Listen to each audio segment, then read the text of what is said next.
ছোট পর্দার অভিনেতা আরশ খান সাকিব খানের প্রিয়তমা সিনেমার মাধ্যমে বড় পর্দাতেও দেখা গেছে তাকে। অভিনয়ের পাশাপাশি সামাজিক যোগাযোগ মাধ্যমেও বেশ সরব রয়েছেন তিনি। সম্প্রতি ধূমপান ও ভেপের ক্ষতিকর দিক নিয়ে খোলাখুলি কথা বলেছেন আরশ। কামরুজ্জামানের তথ্যে বিস্তারিত জানাচ্ছেন সিথি জান্নাত।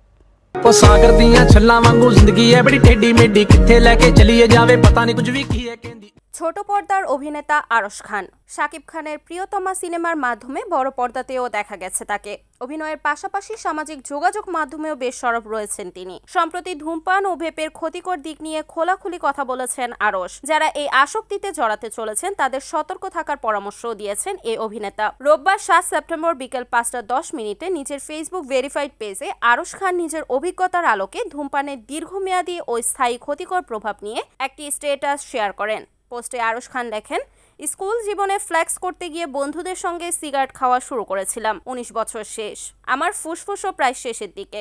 এখন ফ্লেক্সের বিষয়বস্তু অভ্যাসে পরিণত হয়েছে। সিগারেট ছাড়ার জন্য ধরলাম ভেপ। গত ১৯ বছরে ফুসফুসে যে ১২টা বেজেছিল তার ৩ গুণ বেজেছে গত ৬ মাসে। তিনি লিখেছেন, বিশ্বাস করো, সুস্থ থাকার চেয়ে বড় ফ্লেক্স আর কিছু নেই। তোমরা যারা রিসেন্টলি ধূমপান বিষয়টাকে আপন করে নেয়ার ভাবনায় আছো তারা এই বিষয় থেকে দূরে থাকো। ধূমপায়ী ব্যক্তি ধূমপান ছাড়লে ফুসফুসে যদি বড় কোনো ক্ষত না থাকে তবে ফুসফুস স্বাভাবিক হতে সময় লাগে ৯ মাস। তারপরও এমন কিছু ক্ষতি হয়ে যায় যা কোনোদিনও ঠিক হয় না। অভিনেতা পোস্টের ইতি টানেন এটি লিখে, ভেপের দ্বারা ফুসফুসে যে ক্ষতি হয় তার কোনো চিকিৎসা নেই, কোনো ঔষধ নেই। পুরো জীবনের জন্য ওই অংশ অকেজো। সিগারেট এমন প্রেমিকা যাকে ছাড়লে একদম ছেড়ে দিতে হবে। সিগারেট ছাড়তে গিয়ে ভেপ নামক প্রেমিকাকে রিবাউন্ড বানানো যাবে না।